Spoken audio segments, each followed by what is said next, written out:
Hi guys, দেখো কালকে বিয়ে হয়ে যাওয়ার পর এদের হাল বেহাল হয়ে গেছে। কালকে থেকে তো এমনি হয়েছে, আজকে আরো বেহাল হয়ে গেছে। হ্যাঁ,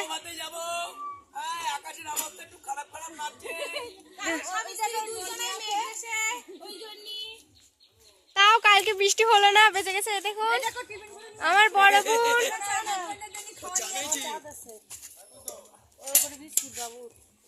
আমার বড় বোন দেখুন চা বিলি করছে বোধহয়।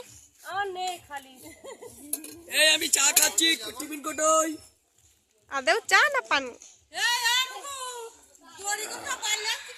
না, চাই ছিল।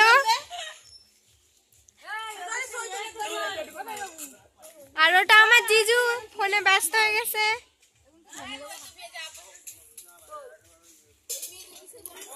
কবরস্থানের ধারে দেখুন কি অবস্থা হয়ে গেছে।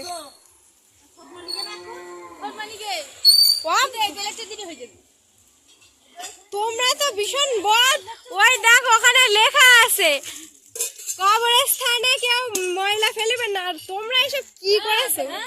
যথেষ্ট পরিষ্কার করে গাছে